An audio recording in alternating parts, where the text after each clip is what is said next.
Bismillahirrahmanirrahim. Assalamualaikum warahmatullahi wabarakatuh. Pemirsa podcast Ramadan Ahnu TV dimanapun Anda berada, kembali lagi bersama saya Ahmad Faiz dalam podcast sore hari ini bersama tamu istimewa kita. Beliau adalah Dr. Haji Fakhruddin Faiz, MAG, yang saat ini sudah hadir di tengah kita semua. Assalamualaikum Pak, sehat? Terima kasih Pak Fakhruddin Faiz sudah menyempatkan waktunya bisa sowan kemari. Ini waktu yang akan sangat kita manfaatkan Pak untuk ngobrol sedikit guys. Selain tadi jenengan sudah ada beberapa materi, ini kita pengen ngobrol lebih santai. Terutama yang mungkin akan kita bahas terkait ini Pak, 10 hari terakhir di bulan Ramadan. Nah, dari banyaknya tema dan sebagainya, kita juga pengen dapat wejangan lah istilahnya dari Pak Fakhruddin Faiz terkait 10 hari Ramadan ini kira-kira seperti apa Pak Fakhruddin? Iya, anu ya, bukan yang fikih-fikih ya. Bukan yang fikih-fikih. Artinya ilmunya filsafat. Kalau di fikih filsafat itu mungkin masuknya di hikmah tasyri'. Jadi begini, tentu saja Ramadan itu bulan yang sangat istimewa dengan segala anugerah keistimewaan yang diberikan oleh Allah. Kalau kita dengarkan para ulama di bulan ini berlomba-lomba berceramah menjelaskan manfaat puasa, hikmah puasa, rahasia puasa, dan lain sebagainya, bisa kita simpulkan bahwa memang sebenarnya puasa itu membawa manfaat yang sangat besar untuk kita. Dan karena Allah tahu, Allah itu kan segala yang ditetapkan, diperintahkan oleh Allah itu kan tentu saja di balik itu ada keuntungan, ada rahasia, makna positif untuk kita. Karena Allah itu sangat cinta dengan kita, maka diwajibkanlah puasa. Karena Allah tahu manfaatnya puasa itu besar untuk kita. Saya membayangkan kalau hanya dianjurkan, mungkin kita milih tidak puasa. Dan kita akan kehilangan manfaat puasa yang luar biasa tadi. Karena Allah itu sayang dengan kita, maka diwajibkanlah puasa. Sama kayak dulu kita waktu kecil, orang tua kita mewajibkan kita sekolah. Itu kan kita pinginnya main saja. Iya, betul. Rasanya kan berat itu. Tapi orang tua kita tahu sekolah itu penting, manfaatnya besar untuk kita, bukan untuk orang tua. Dulu waktu kecil kita kan merasa wah orang tua ini memberatkan saja, suka-suka mereka saja, tidak ngerti. Padahal justru orang tua yang paling ngerti kita. Allah juga begitu dengan perintah puasanya. Nah, 10 hari terakhir jadi penting karena ini momen-momen terakhir Ramadan yang luar biasa, itu bisa kita nikmati. Itulah kenapa ada banyak strategi untuk kita mengoptimalkan bulan puasa ini. Semoga mungkin kemarin-kemarin belum terlalu optimal, justru di 10 hari terakhir ini kita optimalkan dengan segala strategi. Apalagi Allah juga memberi banyak sekali keistimewaan di hari-hari terakhir, termasuk Lailatul Qadar lah, termasuk dan lain sebagainya. Jadi kuncinya di situ. Kenapa kemudian 10 hari terakhir banyak membuat para ulama itu menganjurkan kita melakukan kebaikan ini, kebaikan itu, amal ini, amal itu karena mereka tahu ini babak terakhir. Eman-eman kalau Ramadan ini lewat dan kita tidak dapat apa-apa. Kan biasanya 10 hari terakhir itu dikaitkan dengan perpisahan gitu, Pak Faiz. Kita mau ditinggalkan katanya dengan Ramadan ini. Jadi sebenarnya ya mau ditinggalkan dalam arti ini momennya mau habis. Nah, padahal ini momen berharga. Ketika momen berharga mau habis, ya wajarnya, logikanya, ya kita tentunya harus lebih keras lagi menikmati momen, memanfaatkan momen itu. Ya, sederhananya. Jangan kehilangan momentum di akhir, Pak. Karena jangan sampai nanti nyesel. Dan sebenarnya kita kan sering itu nanti waktu sawalan atau waktu halal bihalal itu kan banyak yang kemudian mengeluh, Pak, gimana ya mempertahankan semangat Ramadan. Kenapa ya kok Idul Fitri kita balik lagi ke kayak sebelum puasa dulu, nggak sebagus waktu Ramadan. Oleh karena itu sebelum kita menyesal, ayolah kita optimalkan hari-hari terakhir bulan Ramadan. Betul. Lalu ini Pak, saya pernah dengar hanya dengan ngisi, kemudian ada satu kalimatnya Imam Ghazali ya, yang mengatakan bahwa 11 bulan Ramadan yang kalian lakukan ibadah itu hanya sama loh dengan 1 bulan Ramadan. Itu seperti apa Pak Ferdin? Ya dari sisi momen tadi.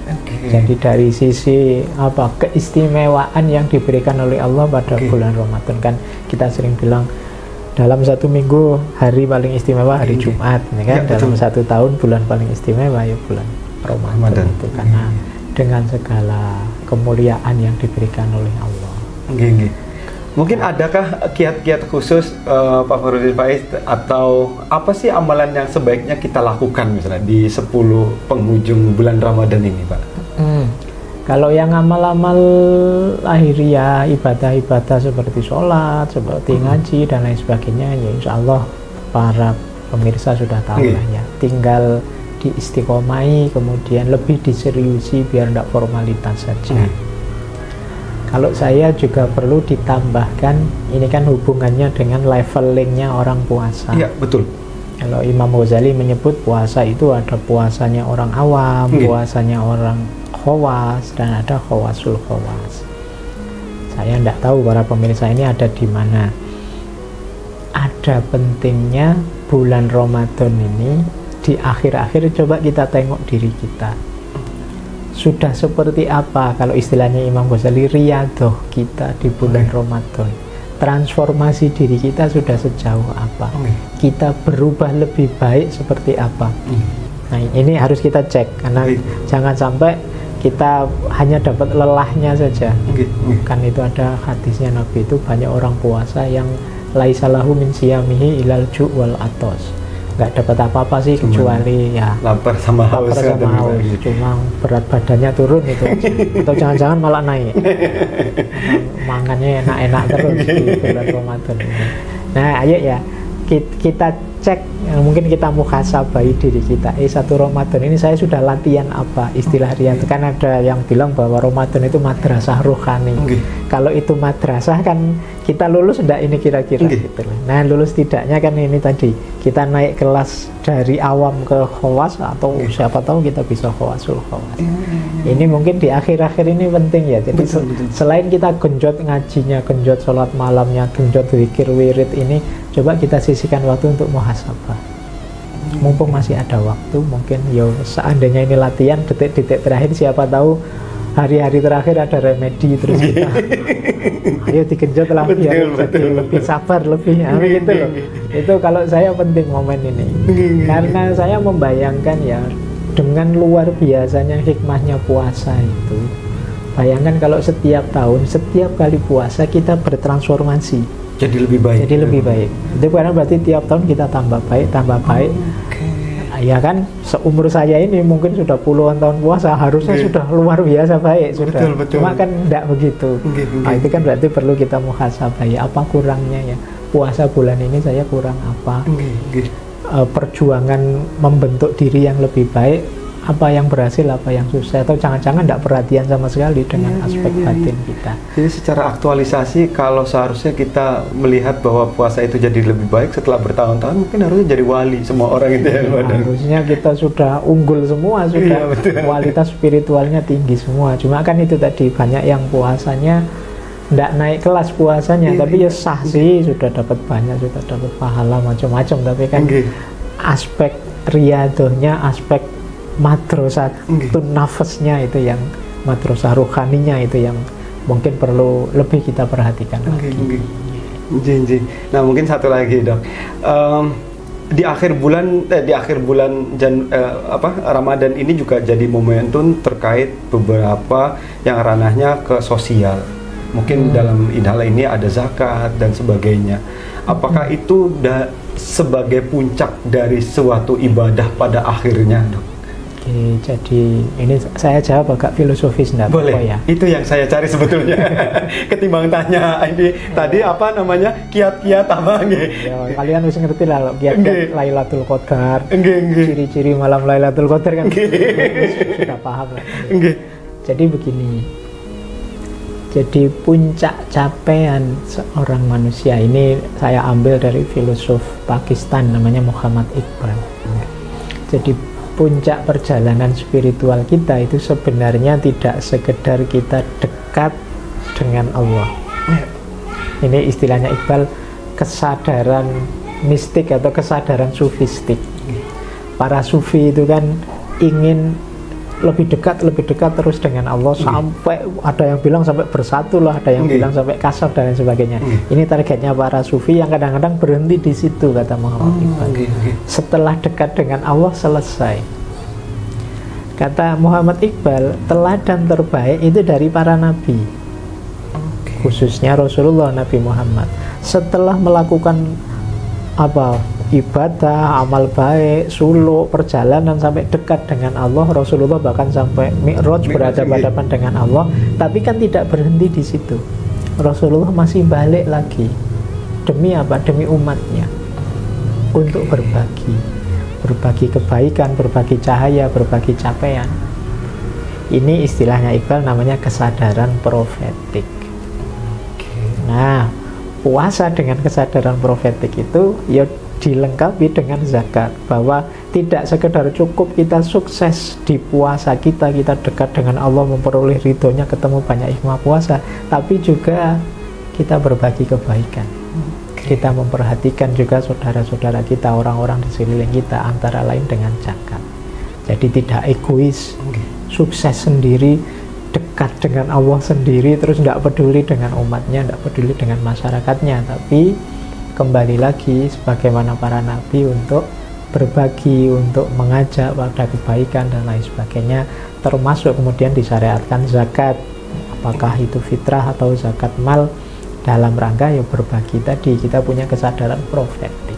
Jadi kuncinya di situ. Agama langsung mendidikkan itu dengan kewajiban zakat. Makanya zakat itu kan disebut pembersih jiwa. Karena dengan zakat kita bersih dari keterikatan, kita juga punya kepedulian sosial yang tinggi. Karena amanatnya Allah pada kita itu tidak hanya Abdullah, tapi juga Khalifatullah. Tapi juga kita diminta mengelola bumi ini biar sejahtera. Jadi itu kalau tidak ada yang mau berbagi, tidak ada yang mau saling peduli, ya tidak akan terwujud amanat Khalifatullah itu. Kuncinya di situ. Mantap. Oleh karena itu yang tadi disampaikan, setelah sampai level tertinggi tidak berhenti ya, Dok. Ya, jadi kembali lagi. Biar ndak sukses sendirian itu ndak enak. Lebih enak bareng-bareng yuk sukses. Betul. Ya, lebih ideal. Nah, mungkin dari Dr. Fardin Faiz ada